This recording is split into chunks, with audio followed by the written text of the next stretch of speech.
I'm Logan Crawford, and right now on Spotlight, we're exploring a sensational book. It is called Poetic Reflection and Sedulous Romantica by Dr. Harry John Visser II. This collection of beautiful short poems reveals a tender side of a renowned foot and ankle surgeon, showcasing his deep love for his wife. We're delighted to have this very talented author join us today on Spotlight. We thank the team at King's Pages Press for helping us put him in the spotlight today. And we ask viewers like you to support writers like him by subscribing to our channel and by purchasing his amazing book. The links are below this interview. Doctor, great to see you here today on Spotlight. Well, thank you, Logan. Let me ask you first, what is Sedulous Romantica? Sedulous Romantica is kind of something, a word that I came up that I thought kind of reflected kind of my deep love that I had for my wife, kind of something as a newer form of an adjective of sorts, and something a little bit different. It's not a word that you see very often or very often used. Exactly. I had to Google sedulous. Okay. Pretty But it's a much, great, yeah.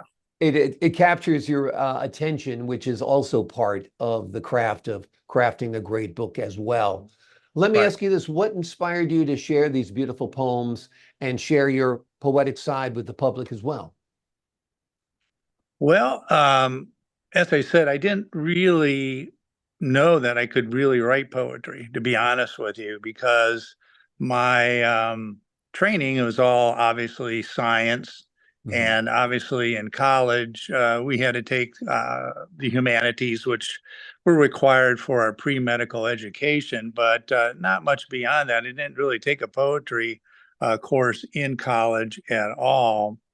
And then I began because my wife basically spends about 3 months up in Michigan in the summer, where she had inherited a nice home from her parents. Mhm. And so I obviously stay here and work.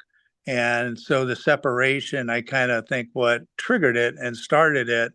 And then I began to accumulate some of them, save them. And I thought, well, you know what? These look pretty good. My wife was like kind of shocked that I could even write anything like this.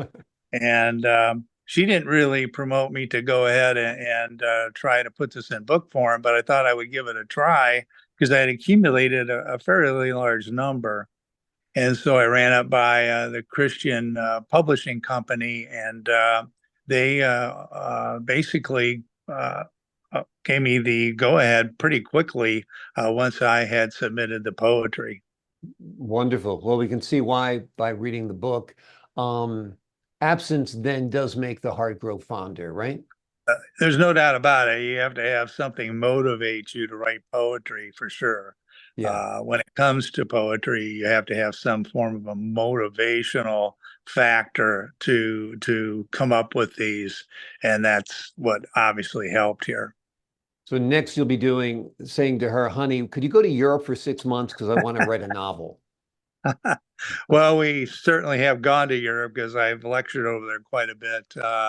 And at that point in time, I really didn't really write anything while I was in Europe. Everything was here on the home base. Gotcha. Is there a favorite poem from your collection, and is there a story behind it? Not really. There's just kind of accumulation. I didn't have really one particular set or one poem per se that I kind of go to and use over and over. Pretty much, they just kind of started stacked on each other. I kind of was shocked how fast I can write them. I Hmm. still do write a fair number of these poems, and I can usually whip one up in somewhere around 10 minutes, which again kind of shocked me that I was able to do it in that order without having any kind of training. So you must be in very good standing with your wife now, because not only did you write her these beautiful love poems, but you've gotten them published. So the world will know that you espouse your love to her. Yep, definitely. I got dug out any holes I may have been in. I've got myself pretty well dug out. That's the get out of the doghouse free card That's there pretty you go. much Just show the correct. book. Whenever she's angry with you, show the book. I That's think I'm going to right. have to get a even bigger book. I need a book about this big to get out of trouble with my wife. So I think that's great. Has your Well, you can career use as what's that? you can use my poems if you need to. Like I said,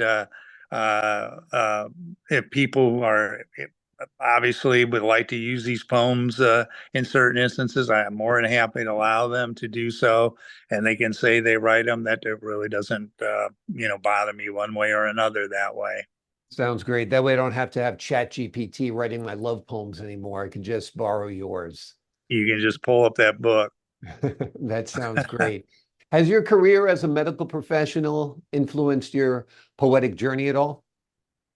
I would say no. Yeah. I can't really say that my experience in medicine would really led me into a poetry career. Like I said, it's kind of strange how I came across doing these poems because, as I said, I just kind of started writing them and was pretty shocked myself that I could actually write them and thought they look pretty darn good actually.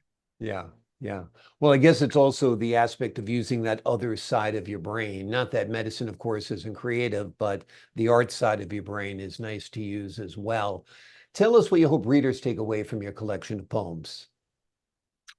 Well, I would hope that again they're nice and short, so it's not like some poetry where they can go on for pages where you kind of get bored pretty Hmm. quickly. They're very short and to the point, and I hope, especially because of that, they can carry away some poems that they could relate to their spouse or to their girlfriend or boyfriend, however that may go, and basically help them maybe get through some tough times where things are difficult.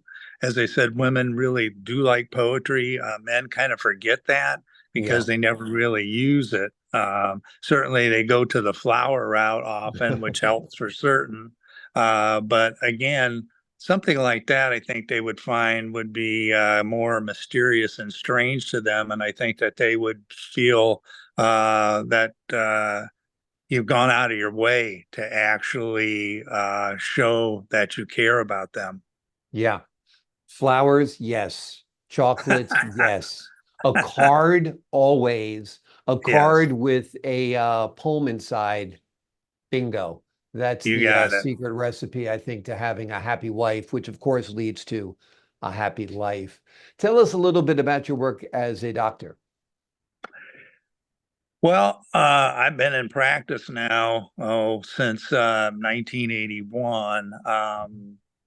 And I came from a real small town in Northeast Ohio called Huntsburg, Ohio, and went to a high school that had about 69 kids in the graduating class.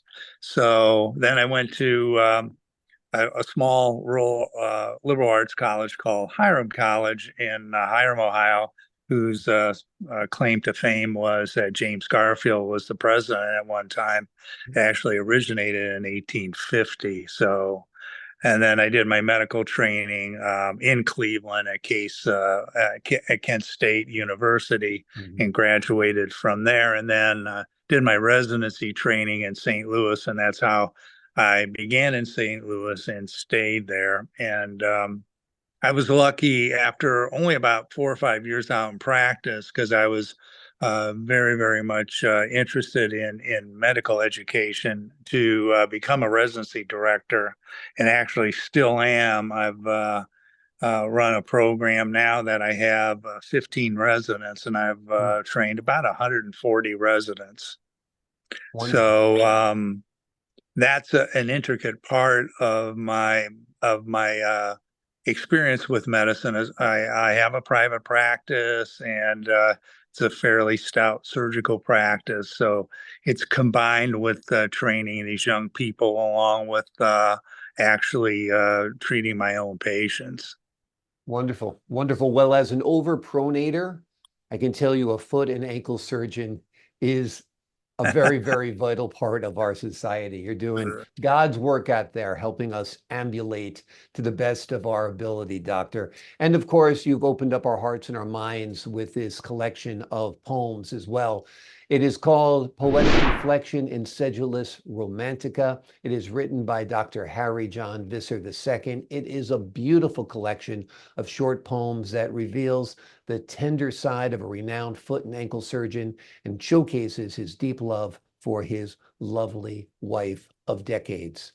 Doctor, thank you so much for joining us here today on Spotlight. Well, it's been a pleasure. And as I stated before, I hope people will purchase it. It's not very expensive, and I think they'll get a lot out of it. And I think it can maybe get them out of some jams. Exactly. Guys, this is your get out of jail free card. Give this with whatever you're giving your wife or girlfriend, include this book as well with the stack of presents. I think a little poetry goes a long way, probably a lot farther than a lot of other things. Thanks again, Doctor. To the folks at home, I'm Logan Crawford, thanking you for your time this time until next time on Spotlight, and the links to the book are below this interview.